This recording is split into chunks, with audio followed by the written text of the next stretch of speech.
nindu ibiting ko samba upakalolo masaranga saranga ngole ani kinaile buna ni mami toka ni ki mami kilan ki mami atawi mati pata sabi bakalenga isar chinga nangonango. Dina sar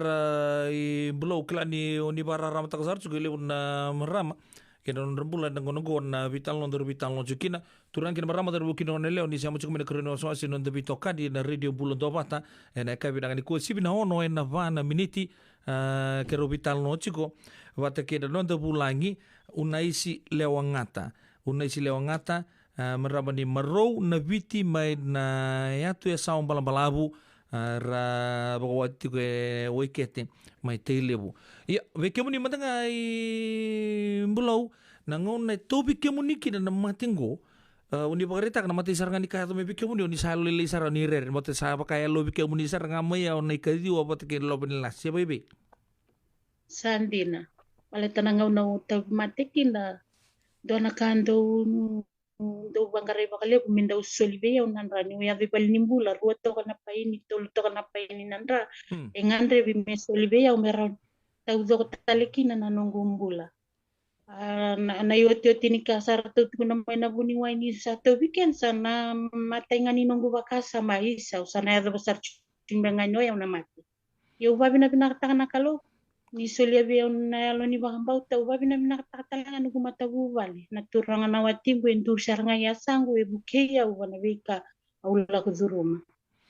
na wale bu da bu bina ke da bu kundi non robin gara bina ke sona turanga sona talano sona marama la ko buduru na kensa eranga rongoda ngana turanga ni satu bi kensa na bi matanggali kensa ngai na ngonra na ochinra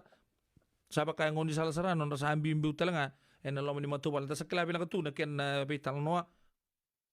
anda bo bina ke bi turanga na ita mo wikete te lebu ni tura bita tu na marama ni asaungo na ngono saranga ni non rangan reba tu na bebu ke na non rembula sabi nak sa sianga India sa uning karabi nga na non ta benua na bin karabi ta pa endo bagadur ribe ke muni sulinga na weni mate si ni lako duru ma ni bagadur ni bagarita ka chukune ni lako na chemotherapy balet samir menu lumni oni bagadur telanga bi ke muni na bisele be kan tantu kilatu me kule bin na muni katu ni ngoni se siang se so nga endo kule bi so siang iyo na chemotherapy wala kuzuruma na chemotherapy ngo sa ikwendo na waini mate ya baka madala tabe ya unina baka mate ya na cancer cells kwa sara tete chiko inungu kato ningone tua na bude ya sa tete chiko yo babi na bina taka na ngona soli kina biya ungo na waini mate ngo na chemotherapy au bandina taka ni mundu kasarangana indabi ninrando la ko chimai biya au wakila na nongu binaka arto kila talenga buni wa na kena totolo ni ungarabi bana kimo na kena wakalai taki na bude sato kaya nongu kato ni ngone merawa ni usele sa kaulai bikeve ngo sa mai ngalala sartunga ya ningo sabia lako batongo ni am tolu na embak katolu ni ambak ni nongu bula maina ina cancer. Na wale besar be kibrin be kadi sahabat di takat juga na nondo bulangi maramo wa kango na isi lewangata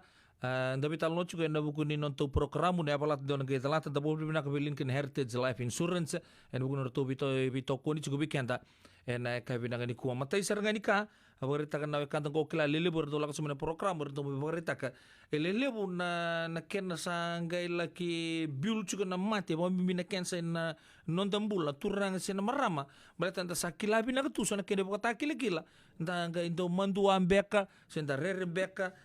na ngoli balimbula na vingauna so ardo tu na kense ni sudwe so sa raba kilatu na kena lambur tu na lamp na kato to ya erge bang ko urni ta kapo ngango ipal ato pasar ngani sa tiga bu me kale mai kadambote sa pa kilar lini matubal sa pa ka mbui telenga mai sa nga di bagi juga ni bolimbula sa stage 4 tu bakan di tegi ramanda una na ikabi na ni kuwer na marama era barong chukumai na kenang bimbi me tanto lagi ready chikon me kan ni tarong chikon tondo la chuma tanga buni wai mele baka na peps me test we kemuni o kemuni nenge bi buni kita le lo me wikete se oni siang talin do belako le utal tu ne kena pamatal ho tapa talin gor kima bulan binaka tu kima tu na korongo siapa ibe Santina. Então, não bita tau weekend na marama. Que pa kainda baro rongo chiku main. Dua na pingara bingo na Pepsi Mia. Kenda kilava binaka Pepsi Mia o kere amenda lako. Tamironi low rate ko kinang bulan-bulan ni nonda kato ni ngoni. Kena karua. Na tau bimate. Ke pa kanga usava kilanda utugu na toka o misis ngalo. That is not normal in your body. O iko mo lako patotolo pale nimbula. Wakilangan indo naka sa tiko be iko sengeni baka endo tu be iko liu kau tiko patotolo pale nimbula. Bale tai pale nimbula na bengarabi pale nimbula sirawan ni roni baka ndeta kikina. Ni tawi mate naro ni leki krita ki vale nimbula ni na tawi mate ngo ke sa levu ndanga ina numa tu mendal kau tai vale nimbula mentana lenga rab mendambula na baka tau tu bana kau ni tawi mate satu weekend na wai baka biti nanga ila ko ni ngona sa danga rabi mai kene vale nimbula sanga mai kene kuritu ngai vale weekend na ke mai na tu biti na levu na wai baka biti muni mo tola zona wai baka biti o yawa tobola talanga sona wai babi tinanga na sa sele o timai kine bale nimbula o sanga mai ngunu watong nan roni wambo sudu nan roni siar maya sanga mai kurtunga me baka mabotang na bisele ada mai biya o bakila na kena binaka au bakila na kena binaka sanjina kema bale na wini mati babi talanga so yo ko me bukeanga na ndini no ni bosa yo ni sangarabi o chimai baka buni wai kome na game bukia nga ke baka so na complication la itale se sabam beka belo iyo wai babi tiendo tun bango hand on hand ro vitor linga takibat mengara birau mai vale nimbula gai rawan gai mai bukia tunga ni sa mai sa rawoti mai vale nimbula gai ada mai vale sanggai mai bi bukia tunga na wai babi liu tau mantanga na vale nimbula liu tau mantanga na vale nimbula binaka belo weka Endo tale na nungutar nangon na tabo so chimanda ya do ina ngomuni nangon na sa do bike muni chuki na cancer ngona cervical cancer oni sa andabo tu nga se sa ba bunu tu na nomuni bude sa se sa oni malumu e tabo ya do ya ngomuni o ya una cancer nindo bungo endo la sarangan nan rala ko baka sibia dona ka endo ya do biau au ndo matambuto ndavo sartunga au ndo ngai tuve au na kila awa o se fit chikongo ndo ngai baru malu musara musaba kila usa singron tu dak ngai ko tiu ani bal nimbula sanga ndo ya mo buni wai nanu mababinaka ni usaba kila ngani la kobi konandra totolo mai bal nimbula me koni le ya dobi ko tale na anemia o iko mo totolo mai bal nimbula merani mai soli be konandra Kaya bale ni bagrita kasaran na nabungan namun ni samaten buto sarang baten sa lebungan nanra sa ngoleta ni mayang ngomuni dua ya kaya mal nakanga ni rani bakanti takabiki mami nakanga sandu ya dobi kimuni ni samaten buto nga baten sa sibi na lagu nindra singa talison na complication na dobi kimuni bata baka me wawale na yang ngongu santa butungai bali sanjin Hala ko batanga may nandriwa sa pa muna talaga na mo sa mulu mo sa anda po tungay vale. Biyo kan naman ibig kami nisang kisya mo chukumay nonda bulang ichiko na bukod ni kena bitang lo tagi chunga o ya na kensa kilan dia nonda bulang yo misngalo ndo na non ritoka ningo maramani maro may nabiti may na yatu esawang balang balabu unay si lewang ngata may nonda bulang ichiko na kabinang kuwa relevant tal chunga na super cancer survivors ni simberi ndor toman ndor bitalo na bikaw ni bogador oni leitoko ni rto chuki na we kamuni na buguni kana bogati te chuko o ya na kena buno te chuko na buno suba o ya na matingo na cancer kala ni lebutu na kena bi matangali na sabatal ndona ka oni ni bogaritaka ni yanga menda na kilachuko kenta na le ni buno pambimbi Beki mambin na turanga apakarita kami sengkalo me kakutal ngantu paulo wele turang na cancer ni sultal ngaran ni ato bikemai ya maybe kemo ni matanga is a cancer survivor rono dol sin kadiwa ato bikemo ni chuko mekin na matia sandu lagot sa do ato bikemo ni tunga turin rambal labu ni sa liato pasar me mirna lumuni kembali saya to na stage B na nomuni cervical cancer ya. Ikaw yan ni Valen Nimbula sa tungo na veo buniwain niyo sa stage 2. Stage 2. Yung batutol kisara ndo na manua nakauwi na kata wakartu mbita mayroa na option India sikara ngai witi. Nangono na kina India ratu tungo na saror tu no batutol kisara mo se baka usara India sember nileyado na stage 3. Kung gileyado na stage 3 sana siyang ni raon nilengaravirao. Sandi na kembali kemuni ni kalungatan ni se ato na stage 2 sa to tolo talenga ndi ngai songo na boda serto round ni bing karabi nga nanto apply ta na chemotherapy bi kemuni orto en polimbula lebo so ni sambulo bina ka mengo kemem sare to to ningo kendo redi kemuni mata kemam mata na sar to ningo kemen lepan ko hai ya mir na nguna dapat na ului ko na bulu lebo ni asaongo ya klani sa maudo ko na talemai sa yang na bingkara bini buni wai na masu ke na bingkara bina kan nei turangan nei tabe ke muni ke to na ke na bito kontak me berto na muni matu bale sa raw ni nambulo oni sambulo bina kasar tungango na ngaunango ni bagreta ka sabe bidan na bula may na se bidan na embaki may na muni oto tining karabi se na bingkara bito ko ay ato bike muni medo ni sambulo bina ka chukmai medo may ni ko may naroon na undolo sa nga bulu au sa selekina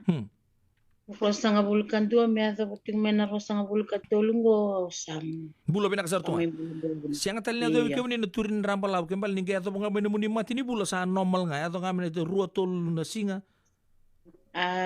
wiki mami na marama kisa ka ulay binga na kato ni mo ni sasa nga talinga na tuwi mati ni bula. Oi sanji na kembali kemuni oni sa kuli betul ngabi kem ni katu ni ngoni kembali sa uj tal ngai kira na tu mati ni bulai ya usa au mentanga usang ke baka sama ta mai ngo ni bagarita kaya ondo na numa de sali atu bi kemuni so na bi matangali bingkarai pag buni wai en lakutungan na ni mati ni bula me ato pasar nga ngona nga sa ningali ato kina menopause eta mekana kini tutu ni papalang yang tapo bini kan tapo rama tagi cukup na vital noa ke una isilewa ngata en main super cancer survivors sa bulo bina ketunggo niu cike na bingkarabi abagarita kan ya sa bola kan ya sa bola kan batin bulu na bika abagarita ka don me ko India senga songo na border bugni covid sama ning karabi kan don tapo noa lagu turun na base stages ni chemotherapy mira sarame kino lunra bawa binaka na hukuni bingkara binaka may balimbula bito kun tel nga binaka orto na no na mata bu bale sa may bula binaka sartu na ngaw go kembal sa bita na mbaki talenggo kila di oningay may tomanir to buka dapat na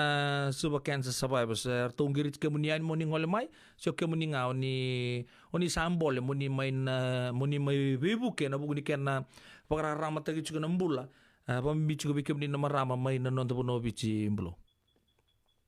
binaka na oba binaka na isong songgo na suba cancer survivors maleta nang nawata wi mate tukina anga itu kuniani be ke bakai ko sa ni sala ko duru mati ko nakimo ke bakai ko roni baku ko wayango o tomanira to ni songgo na suba cancer survivors Aundo kimo tinga may na singa moni ti may vale ni bula lewi suba au le tomani rato ilo manipul kitondo leba ko kawang na water aerobics may kasar nga sa joint takir to kina suba cancer survivors me ado bating maingo kitondo ba kawang ti na suba olympic pool ruana ya uwa inandua na singa inandua na madawa Sanjin. Au binakatalinga na suba cancer survivors kito sa to mana saraching na nito beisiko wana be korkor wada sana tailebun na nito litalan wa takatinga na tawi mati kito la kuduruma kito li baka ya longanga takira tiko na marama ina be korkor me kito valuta me rawani totolo i vale nimbula me kakua na talain renre. Na sa boleh bu merama weka unaisi roni tu naman tabi kimami na ando na tarong go abe tarong sa daru ya tala med na muad na daru bital no osang kina no mutarong na cancer nindu bu na cervical cancer o ko era di pakatokai me mati baka me mati ni kawa mai se tabe baka bun erto tu na buni wai bike muni ko e baka bun be kan batanan le bun ndo taka se kan bekan do baka tingu bina kana yango se tutunga yang basi kamai. Iyo. Na cancer nindu bu sengini mate ni kawa.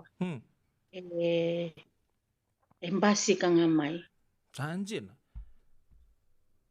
Kembali ko yo nale bunaran ni baktarang bango kaya embasi kamai endo naka era ni tiga taka embasi kamai. Siang beka ni pamatal tigi bikemunia. Na kanga urongo dambal tani satu rawana duana virus na na papilloma virus. Papilloma virus. Iyo.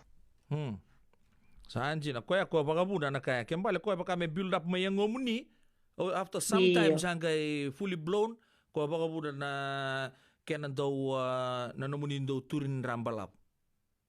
Iyo. Sanji na papilloma virus. Abi bikin tanda bikin lomani wambut ni yang kapag besar non tapi talon na kabinangan ko ni sa kenta matangkan ta sa tuwan ko na puno lebo Amerika sa libukan sa drive take yang tungan na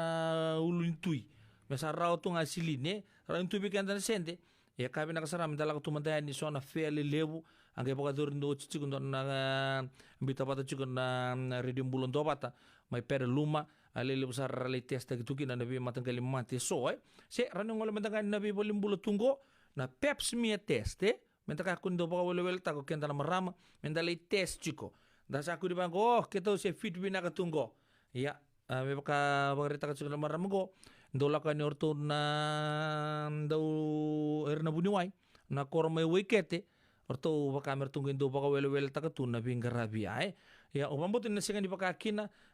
sambula mengo so bikin tanda kenda raw lagu turu mutu na mati ya ena ngunungo ni sember talangan ni ato main to na kabi na katalanga mentan dole low rate tu yani berto na buniwai obambutin ni santa kimay pokara ramteg sarbangon lebu una na ekabi ni bingarabi tintai raw ni ndo mantangan na ucu sinum tugu sento tala kau ni bepagarita ka sember ni ndaru tapa na ekabi na kanikua pinaka batik ito nga na isong-songong na suba cancer survivors kito sa dua bata searching kami kito bukeira na tabi mate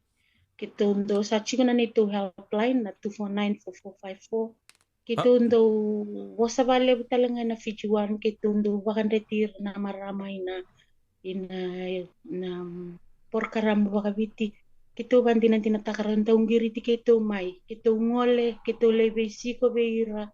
kito kireira berla ko may bale nimbula vekim ninga na marama ke wakal ni barong ti kumay na sa iburburi